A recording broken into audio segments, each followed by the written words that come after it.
Let's begin with updates on Maiduguri floods. The National Security Advisor, Nuhu Ribadu, has visited Borno State to sympathize with the people and government of the state over the recent flood incidents that led into loss of lives and rendered many homeless. While addressing the people of Borno State, Ribadu assured them of President Bola Tinubu's continued support. Earlier, the National Emergency Management Agency said that the widely reported flooding in Maiduguri is beginning to recede and normalcy is returning to the metropolis. In the meantime, the Northeast Development Commission has unveiled plans to reconstruct Alau Dam and repair numerous bridges across the northeast states, which were severely damaged by recent flooding. The managing director of the NEDC, Mohammed Al-Khali, made this known in Maiduguri while releasing grains and other items to victims of the flood. News Central's Umar Kurawa completes the reports.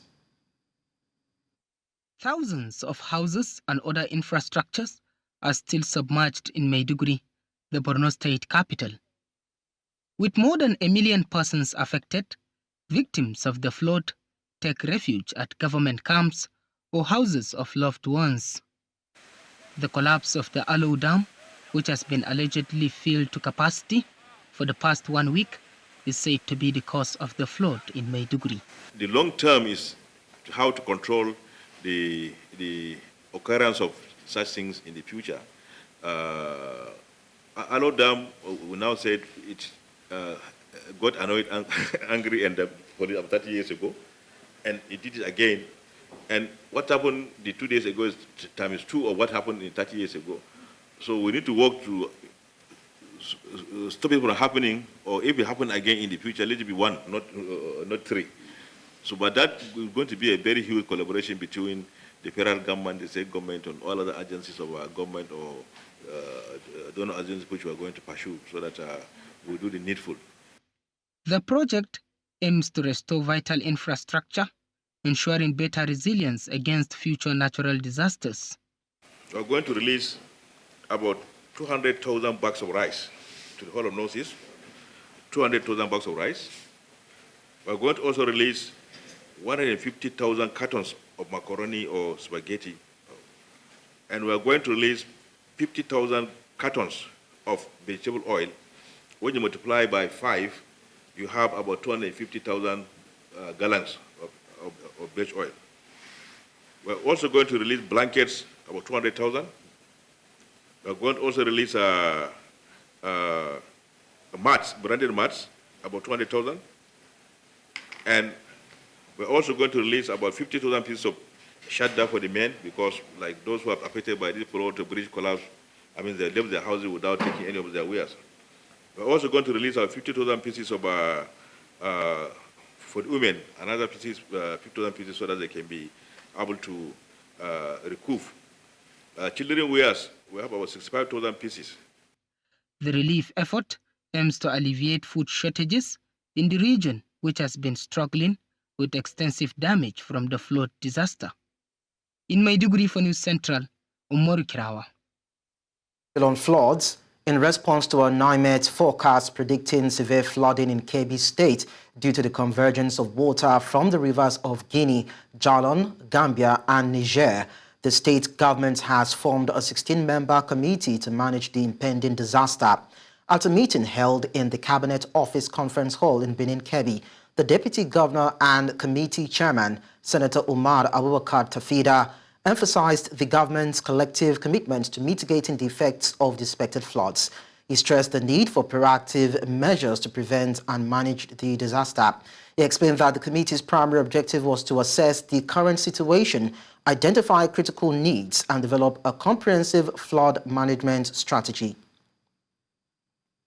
And away from that, youths and underage children in Zamfara State have continued to engage in illegal gold mining activities in the state despite a ban on illegal mining. This has been confirmed by our correspondent Emmanuel Bagudu as he visited one of such sites in the state. Some of them spoke to News Central television crew, blaming the current unemployment and economic hardship in the country for the results to illegal artisanal gold mining. News Central's Emmanuel Bagudu brings us more. It's 8 a.m. in Maru local government area of Zamfara State, and citizens, both young and old, are converging to begin the day's business, the search for gold, alluvial gold. Many of the miners comprising of youths and underage children, a sight that has become all too common. Gold mining, though banned in Zamfara State, has over the years become a controversial topic, one that can be blamed for the insecurity in the state, with related links to terrorism and banditry in the region. From the waterways to the forest, everyone is involved in the search for gold. The journey to the mining site was tension-filled and could only be accomplished on motorbikes, as just anybody could be a target for the daredevil bandits seeking to control vast areas rich in gold. After hours of maneuvers by the bike riders conversant with the terrain, our team finally located one of the sites. Activities was ongoing as normal at the Chola gold mining site despite a ban on mining activities. There are sent people like soldiers or civil defense or police. They arrest us like a thief. We are not a thief. We are mind ourselves. We are depending ourselves. Ina aikin mining ne na zinari. Yanayin aiki wani lokaci muna zuwa muna samun abubuwan da muka so mu yi lalurorinmu mu taimaka ma 'yan uwanmu da sauran abokanai mu taimaka ma tsoyayyinmu don gudun gan mu zama zaman banza muna yau zuwa mu je mu taba abun nan kayan mutane to shine muna son mu kare kanmu da wanga nema da muka yi. This is another gold mining site in Chola, Maru local government area of Zamfara State, and this time around they are using machine. Now that machine there is being used to trap the particles of alluvial gold. It has a sack-like or rather a carpet attached to it. After they are tired with the day's job, they open up the machine and then they get the particles of this alluvial gold that is trapped on the carpet. And then they will now put it together in a leather and take it up for processing. Nasiru is a graduate of English and Social Studies from the Zamfara State College of Education. He chose to speak on behalf of the miners, saying that the current economic situation, combined with the lack of employment opportunities for youths, has put many of them in a desperate situation. Yes, there's many. There's many. They are doing this. Yes, yes. Even here, we are many. Many graduates? Yes, many graduates. Some people is a NCE, even degree. There's more people where they finish degree, but they don't have job. That's why to join them from there and get the money. While evidence shows that many in this area are in the trade, including underaged children, the returns have made it too tempting to ignore. Okay. 1% is 950 naira. Like this? Yes. Only this one is 1%? Yes, it's 1%. And how much is it, you said? 950, yes. 950 naira? Yes. That's good money, you know? Yes. Yeah, that's a good one. Yes. Here? Yes, only here. Just this? Here. Just three particles? Just only this. Three particles you are saying? Yes, yes. Okay, that's good. It is very obvious that the youths and children in Chola will continue to dig for gold as far as hunger and starvation continue to bite hard on them. In Chola, Maru local government in Zamfara State, for News Central, I am Emmanuel Bagudu.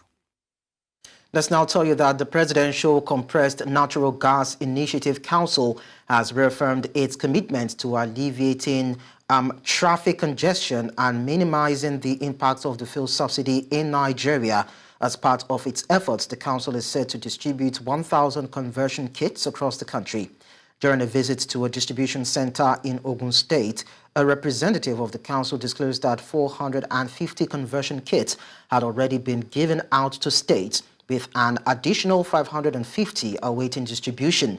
The representative emphasized the need for Nigerians to embrace the initiative, highlighting its potential to significantly reduce the cost of petrol. The conversion kits are designed to enable vehicles to run on compressed natural gas, a cleaner and more affordable alternative to petrol. It is seriously help in the sense that now fuel is around 8,000 plus now, and CNG is around 210, 230. So if you check the cost effect, the gross margin between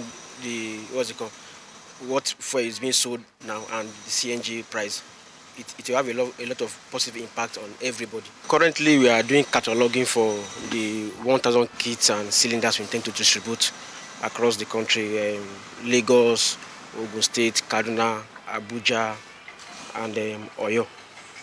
So, as at this morning, 450 has gone out already to Kaduna and Abuja. Then the 550 will be going out today to Lagos, Oyo, and Ogun State. We have cylinders. We have 75 water liter cylinders. We have 65 water liter cylinders. We have conversion kits. 4-cylinder sequential, 6-cylinder sequential, 4-cylinder open loop. And they are going to different destinations. At least 21 people have lost their lives in a motor accident which occurred along the Kaduna-Abuja highway between the border of Kaduna and Niger states. According to reports, the collision involved a truck and a commercial bus carrying passengers from Abuja and Katsina states to Kano. Officials of the Federal Road Safety Corps in Kaduna State said the accident occurred close to a traffic diversion around Niger State, which forced all vehicles coming from opposite directions to drive on a single lane due to the ongoing reconstruction of the Kaduna-Abuja highway that has taken a long time to complete. We'll now take you to the southwestern part of Nigeria to tell you that the Ogun State Governor Dapo Abiodun has disclosed plans by his administration to introduce a price control mechanism in the state, as well as the reintroduction of bulk purchases for food items. The governor revealed this during a meeting with market leaders led by the Yaloja General at the governor's office, Okemoson, Abeokuta. Governor Abiodun also disclosed that henceforth all forms of market levies have been suspended. The governor noted that only development and environmental levies will be allowed, as they are meant for the development of markets in the state. He said the state government will soon commence the operation of its bulk purchasing company, which has now been renamed or rebranded as Gateway Trading Company, to ensure that the cost of food items is much more affordable for the people. Many thanks for staying with us. To politics now. The Kogi State chapter of the People's Democratic Party has suspended a former senator from the state, Dino Melaye, from the party. Melaye was suspended by the PDP exco in Ayetoro Bede 1 Ward 1 following his refusal to honor a summon. The ward exco explained that Melaye was suspended for anti-party activities and alleged misconduct. The resolution to suspend the former Kogi West senator was taken by the Ward Party Executive Committee during a meeting in Ayetoro Luagba Ward 1 on Friday to review the report of the disciplinary committee set up to investigate alleged anti-party activities against him. It was signed by the Ward Chairman, Abayomi Osamika, and Ward Secretary Yotsin Dayo. And ahead of the House of Representatives by-election in Kaduna State, northwest Nigeria, some members of the All Progressives Congress have called on political parties in the state to put an end to the marginalization of residents of Kajuru by zoning the Chukun-Kajuru Federal Constituency seat to the area. They say this will affect fairness, equity and justice for the people of Kajuru and bring an end to over 2 decades of marginalization. Our correspondent, Idong Joseph, completes the report. To inspire and guide all our councils and actions. Almost 2 months after the demise of Ekene Adams, a federal lawmaker representing Chikum, Kajuru Federal Constituency of Kaduna State, the by-election to fill the vacant slot is yet to be conducted. While Nigeria's electoral body has informed citizens that plans have been concluded to conduct the poll, some think the position should be zoned to other areas that have not had representation outside Chikum, where the late lawmaker hails from. Kajuru started for only 4 years. After that 4 years, Chukun collects the seats for 22 to 23 years. Therefore, I think even if an issue of sharing formula, we should be allowed at least this time around to be given if it's just 8 years. I am 100% in support, not satisfied, in support of zoning this seat to Kajuru. Because this is over 21 years, Chukun have enjoyed the seat. We also have capable sons and daughters who can actually represent us. That is why we are asking, we are pleading for them to consider us. With the date for the state's local government election also drawing closer, party faithful from the All Progressives Congress have also called on citizens to come out en masse to participate in the poll. To also appeal to them to come out in mass and vote from the world level and also the local government level so that we can produce councillors from the various 10 wards and also produce chairman at the local government level. The APC in the state says that their demand will bring about justice, fairness and equity, and also a sense of belonging to aggrieved citizens from the marginalized area.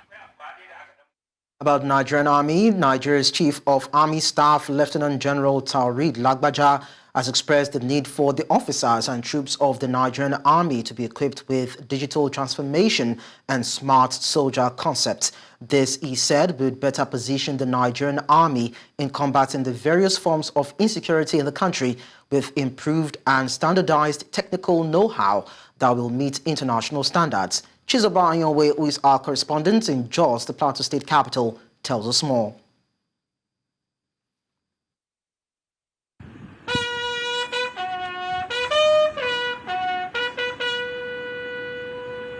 Drawn from the Nigerian Army headquarters, Operation Safe Haven, and 3 Division of the Nigerian Army in Jos, these officers and troops are here to add knowledge in technological advancements and improvements in their job delivery. It is on this premise that the Chief of Army Staff is particular about the training, emphasizing it is out of the commitment of the Nigerian Army in improving the delivery of our officers and troops in the quest for innovative ways for combat efficiency. The Chief of Army Staff, Lieutenant General Taoreed Lagbaja, was speaking during a one-day seminar on digital transformation and smart soldier concepts, which held at the 3 Division Maxwell Kobe Cantonment in Jos. This seminar is therefore in line with the current drive of the Nigerian Army to leverage advanced technologies to modernize military operations, improve our decision-making process, and ensure adaptability towards tackling evolving multidimensional security challenges. Noting the need for efficiency in combating insurgency and other forms of criminality in the country, the Nigerian Army Chief of Transformation and Innovation believes that the essence of the training cannot be overemphasized.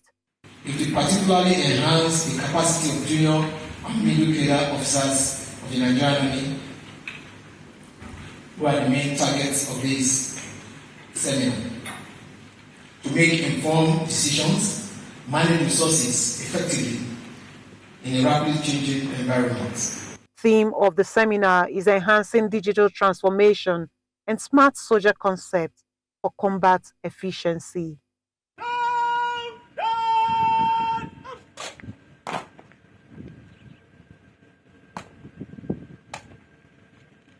In Jos for News Central, Chizoba Anyonwe. Nigeria is and has been for a while facing significant health and economic challenges due to the persistent issue of open defecation. At a 2-day media dialogue themed Ending Open Defecation in Nigeria and Elimination of Neglected Tropical Diseases in Lagos, it was made known that an estimated £1.5 billion running into several billions of naira is lost annually due to related health issues and reduced productivity. This stark figure includes the cost of medical treatment, loss of productivity, and premature deaths linked to diseases such as diarrhea, cholera, and malnutrition, which are exacerbated by poor sanitation and water contamination. News Central's Bettina Nweli reports. In response to the growing concern of open defecation, the federal government of Nigeria, in collaboration with the United Nations Children's Fund, UNICEF, organized a private sector consultation for the Clean Nigeria campaign on Tuesday and Wednesday in Lagos to renew efforts to eliminate open defecation by 2030 in line with the United Nations Sustainable Development Goals. For the private sector engagement, particularly the UNICEF the microfinance institutions and all other meaning institutions that are geared toward improving the lots of our people. We are trying to place an advocacy whereby funds can be generated and full into the wash sector. But particularly on sanitation, some states have laws that govern water and sanitation in their states. And so for us as private entities to invest in any state, we have to look at the laws that govern investment in that state, but also the laws that govern sanitation in such states. And so this forum is to encourage states at first identify the barriers to entering into some states, but also encourage states to remove these barriers that allow private sector to bring in investment in sanitation space. According to the Director of Water Quality, Sanitation and Hygiene at the Federal Ministry of Water Resources and Sanitation, Mrs. Elizabeth Ugo, despite efforts to attain an open defecation-free status, there is the need for increased investment, improved infrastructure and stronger partnerships to address these challenges while calling on the private sector to actively support sanitation initiatives. This partnership that we have with the private sector, they can intervene by providing these toilets either in the public places, either in schools. The provision is what we mean to make up the number. And the government, of course, is not resting on its house. The state is doing their bit, and the federal government will come in at interventions. Already now we have about over 5,000 toilets provided by the federal government all over the country. And so this is how we are also hoping. UNICEF Nigeria's Chief of Water, Sanitation and Hygiene, WASH, Dr. Jane Bevan, stated that with an estimated 48 million people lacking access to toilets, the government cannot solve this issue alone. Hence the call for a multifaceted approach that includes the private sector. It's estimated that there are 48 million people without access to toilets, and that means a whole lot of health issues, a whole lot of disease issues, and generally very unsanitary conditions. So it's really important to get everybody on board. The government can't do it alone, certainly agencies like UNICEF can't do it alone, but together we can make a big difference. There are 126 open defecation-free LGAs in the whole country, and we need to obviously rapidly improve that coverage.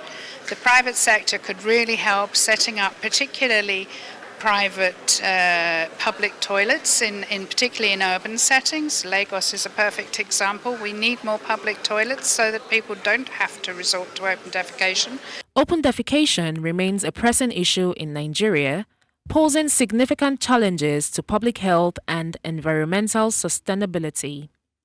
By addressing open defecation, Nigeria can significantly reduce the transmission of neglected tropical diseases. In Lagos, for News Central, I'm Bettina Nwili. The news continues in West Africa, where the president of Senegal, Bassirou Diomaye Faye, has dissolved the opposition-dominated parliament and set new legislative elections for November 17. Faye swept to a presidential victory in March 2024 on a promise of radical change for the West African nation. But government action has so far been hampered by the lack of a majority in parliament. According to Senegal's constitution, Faye could dissolve the opposition-dominated parliament from September 12 and call early legislative elections, which could give him the majority needed to implement his policy agenda. La majorité parlementaire a décidé de ramer à contre-courant de la volonté du peuple sénégalais, pourtant clairement exprimée au soir du 24 mars 2024. D'abord en refusant, le 29 juin 2024, de tenir le débat d'orientation budgétaire pourtant obligatoire pour le motif simpliste d'une supposée attaque reçue sur le terrain politique. En rejetant le 29 août 2024, le projet de loi constitutionnelle visant à concrétiser la promesse que j'ai faite au peuple de supprimer le Haut Conseil des collectivités territoriales et le Conseil économique, social et environnemental, alors que la situation des finances publiques impose urgemment de rationaliser les dépenses publiques. Now, Zimbabwe's President Emmerson Mnangagwa's quest to extend his term beyond the constitutional limit in 2028 is likely to face resistance as the military, which is the traditional political power broker in Zimbabwe, is opposed to such moves. While Mnangagwa has repeatedly declared that he is a constitutionalist and will not seek an extension beyond 2028, critics remain skeptical of his intentions. As they say publicly, he seems to be in agreement that he will retire in 2028. However, in political circles, he is speaking a different language and giving different signals that are encouraging his core supporters to push for a constitutional amendment for him to stay on until 2030. In Zimbabwe, the role of the military in intra-party politics is apparent and has shown over the years. Joining me to talk about this now is a political analyst, Makomborero Aruzive. Thank you so much, Mr. Aruzive, for joining us on the news. Thank you. So what does the statement from the Zimbabwean army about blocking President Emmerson Mnangagwa from allegedly seeking a third term signify about the level of military influence in the country's politics? While the statement from the military is rather not so formal, of course, it's coming from sources within the military quoted by the media. It's not formal because the army constitutionally should not dabble in, day-to-day domestic politics as it is an avenue for civilians. But it's something that we can't brush aside. It's something that we have to also take seriously because the military has dabbled in politics from time and time again. We've seen that in 2008 elections when the opposition under Dr. Morgan Richard Tsvangirai the late won elections, but the military came in and resisted power transfer to the opposition. We've also seen in more historical examples the power, being transferred by the military during the Mgagao Declaration in 1975, where power, was transferred by the military within ZANU-PF structures to the late President Robert Mugabe. So the military time and time again have dabbled in politics, and the military from time and time again they have involved themselves in politics. We saw even in 2018 when the opposition won under Advocate Nelson Chamisa, the military came out into the streets and shot civilians to resist a power, a transition. So the military, come what may, it has a significant stake. It's rather a stockholder in terms of politics in Zimbabwe, and it's something which, if they are to mention that Emmerson Mnangagwa will not extend his term, is something that must also be taken seriously given their history. So it's something which Zimbabweans and the world at large must treat seriously, although they should never condone the military getting involved in politics, but it's something that will happen, and it's something that Emmerson Mnangagwa himself should take seriously, considering that he came in through a military coup. The succession also from Robert Mugabe to Emmerson Mnangagwa was through a military coup. It was the military which took tanks into the streets. It was the gun that determined that transition. So it's something that cannot be dismissed. It's something that should be taken and considered. Yeah, but it seems you are not in support of the military's involvement in the political dispensation in the country. So I'm wondering if that is actually echoed by the sentiments of citizens in the country as regards the involvement of the military in the country's political matters. Yes, citizens do definitely. They do not condone the military getting involved in civilian politics because the civilian politics, according to the Constitution, politics is a civilian affair, and the military should not be, should not dabble in them. And also, according to general democratic principles, the military should not decide. It's not the gun that should determine politics, it's the pen, it's the ballot.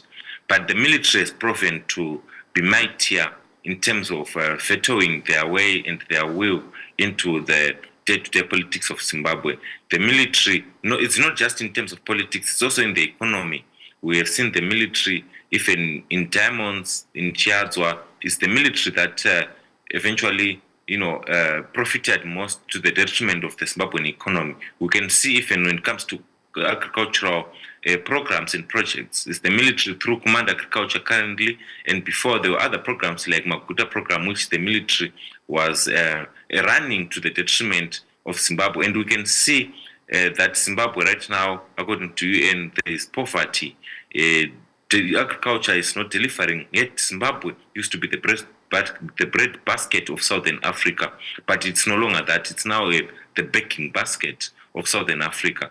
So the military dabbling in politics is not something that citizens of Zimbabwe welcome. We have seen that through successful elections where citizens fought for a preferred candidate of their choice, from Dr. Morgan Richard Trankrai to Advocate Nelson Chamisa, and the military ruling otherwise, vetoing otherwise. So it's not something desirable because it's undemocratic and it borders on treason, borders. So if you are concerned about the involvement of the military so far, are you not also concerned about the supposed statements of President Emmerson Mnangagwa, who has actually said that he would not be seeking a second term in office, but then seems as this body language is saying something else? How credible can we place such statements? Or are there some other strategic maneuver in light of the military's position that made the president to, of course, say this and probably act otherwise? To begin with, Emmerson Mnangagwa to declare interests, through proxies, of course, that he wants to extend his term, is dependent solely on his grip on the military. It's dependent solely on his control of the guns in Zimbabwe. So Emmerson Mnangagwa making that push, it should be considered to be, a military intention. So the military, through sources, of course, because officially, the commander of the army has not said that, and also the commander of the Zimbabwean Defense Forces has not come out openly to say that. And him saying that, it shows that there's something wrong in Zimbabwe's politics.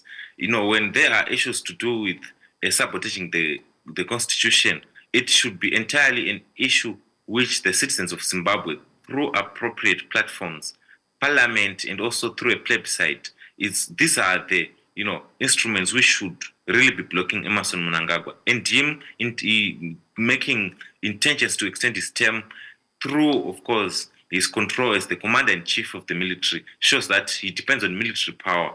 And if he is to be stopped by the military, it will be, of course, a plus, but something that should not be celebrated because it is kind of like legitimizing military's involvement in Zimbabwe's politics, which is an anomaly. So, of course, I think the interesting thing now in all this is Mnangagwa's deputy president, who is the former general and commander of the Zimbabwe Defense Forces, who effected a coup against Mugabe, which ushered in Emmerson Mnangagwa. So, if the military say no, of course, it will be just factional politics within the military, within ZANU-PF, where the military has specific interests which are beneficial to them and not the masses of Zimbabwe. And when we say the military, it's the elite military commanders, it's not the ordinary soldiers. The ordinary soldiers are also suffering. They are also with the people of Zimbabwe. But then, the army is a straight jacket. The army, they work on commands. The army work on, instructions from their superiors. So it is a sad case. And in terms of the democratic situation in Zimbabwe, where a sitting president is trying unconstitutional maneuvers and democratic maneuvers, and the military is the one to respond, it shows that there's no democracy because the people. Where is the people's voice in all of this? Where is the people's will located in all of this? What matters is the people of Zimbabwe who spoke when they voted for that constitution in 2013. It's the people of Zimbabwe who have, after all, to be consulted through a plebiscite. So if it's about the military now, it shows the people's voice is no longer important. Of course, we know that the will of the people should reign supreme, but then probably before the expiration of his tenure, we get to understand where the footings or the political footings of President Emmerson Mnangagwa would be as regards tenure elongation or not. Thank you so much, Makomborero Aruzive, for talking to us. Thank you.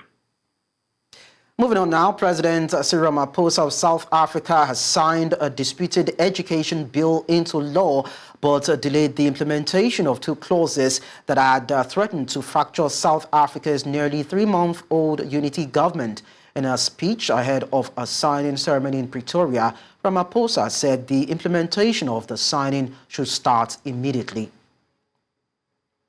Implementation on signing should start immediately. However, I have said as president, I am willing to allow those who do believe that a solution will be found to the two clauses that they believe they have solutions for, to give them the opportunity. So I've decided to delay the implementation for clauses 4 and 5 of the bill by a period of 3 months. This will give the parties time to deliberate on these issues and make proposals on how the different views may be accommodated. Should the parties not be able to agree, I want to make this clear, should the parties not be able to agree on an approach, then we will proceed with the full implementation of all the parts of the bill. Let's now tell you that the World Health Organization has for the first time pre-qualified an Mpox vaccine. The announcement came on the heels of the arrival of the first MVA-BN vaccines to the Democratic Republic of Congo, the epicenter of the epidemic. DRC has recorded nearly 22,000 cases and 716 deaths linked to the virus since January. So far, some 200,000 vaccine doses have been delivered to the DRC by the European Union, along with about 50,000 from the United States. On its X handle on Friday, the body said the development is expected to speed up access to the jabs to fight an epidemic raging Africa. We talk business now. The Nigerian National Petroleum Company Limited and Dangote Petroleum Refinery are in the final stages of negotiating a significant crude oil supply deal. Expected to be finalized next week, the agreement will enable the NNPC to sell crude oil to the refinery in the local Nigerian currency, the Naira, with a reciprocal buyback of refined petroleum products also conducted in Naira. However, this development has forced pushback from oil marketers who have boycotted the refinery's diesel and aviation fuel, citing concerns over the potential impact on their businesses.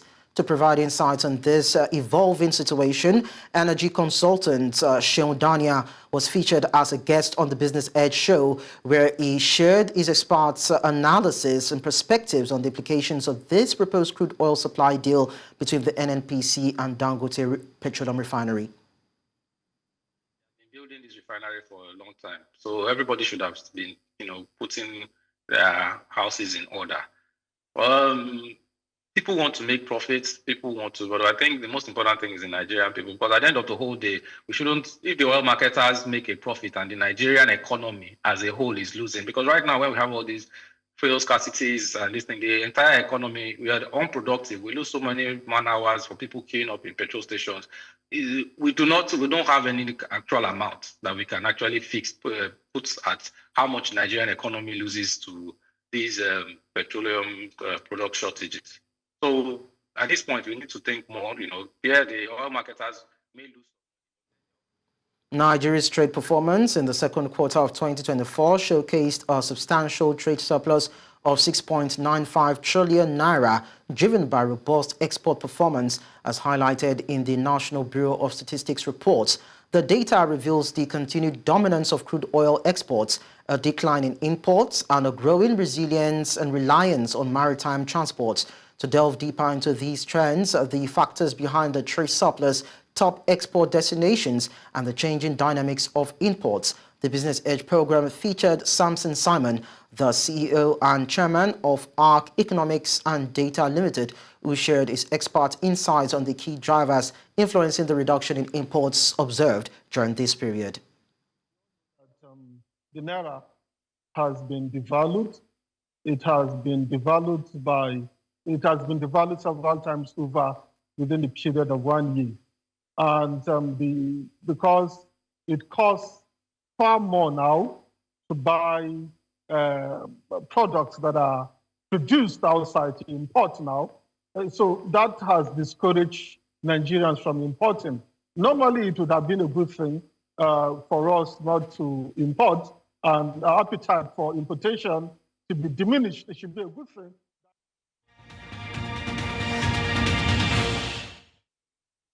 In sports, Nigeria midfielder Innocent Bonke has joined Turkish club Adanaspor on a permanent transfer from French Lekan side FC Lorient. The 28-year-old defensive midfielder signed a one-year contract with an option for an additional year. Bonke joined Lorient in January 2022 as a free agent, but was hampered by a long-term injury last season, limiting his appearances. Overall, he made 42 appearances for the French club.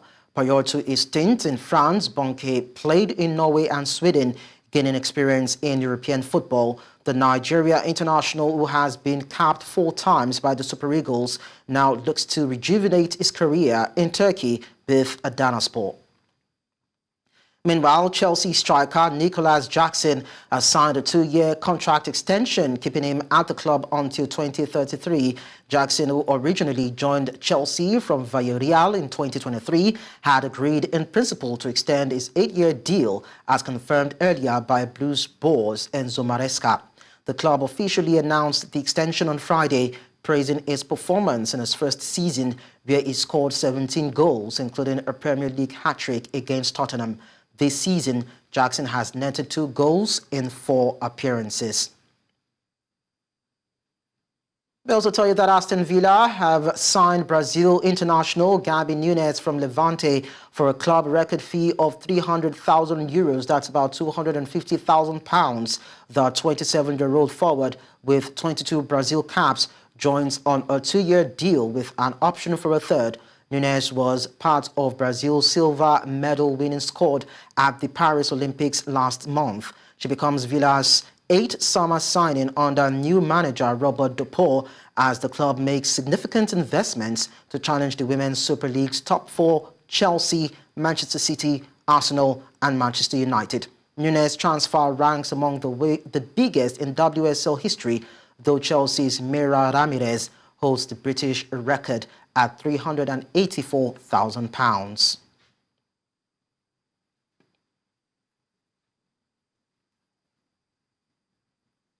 That's all at this hour, but before we go, we'll look at our major stories again.